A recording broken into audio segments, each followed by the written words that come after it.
communauté économique des États de l'Afrique de l'Ouest CEDEAO, qui avait brandi la menace d'une éventuelle intervention militaire contre la junte au Niger, privilégie désormais la diplomatie pour résoudre la crise dans ce pays victime de coup d'État le 26 juillet 2023. Toutefois, l'organisation ouest-africaine a indiqué ce mardi 8 août 2023 qu'elle compte déployer toutes les dispositions nécessaires en vue d'assurer le retour à l'ordre constitutionnel au Niger. Les dirigeants des pays de la CEDEAO ont annoncé se réunir dans la capitale nigériane Abuja ce jeudi 9 août 2023.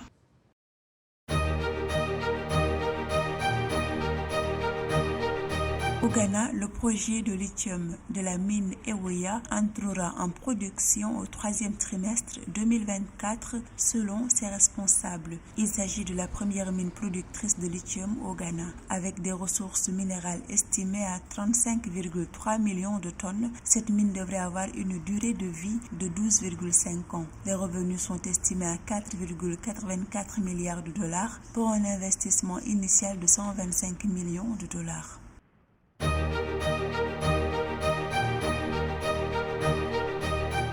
Société Générale Capital Asset Management West Africa, une filiale de la Société Générale de Côte d'Ivoire et l'assureur Allianz ont mis en place un fonds commun de placement à risque qui permettra de financer principalement les petites et moyennes entreprises le 13 juillet 2023 à Abidjan en Côte d'Ivoire. Ce fonds vise à faciliter l'accès au financement des petites et moyennes entreprises, véritables moteurs de croissance et de création d'emplois.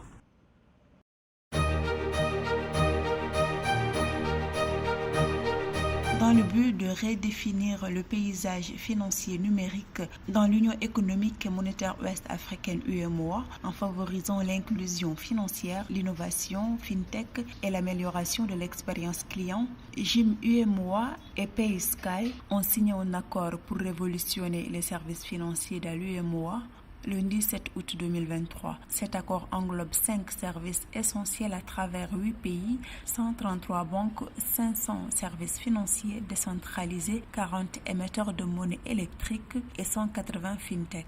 À noter que GIM UEMOA est responsable du système de paiement électronique interbancaire pour l'espace économique.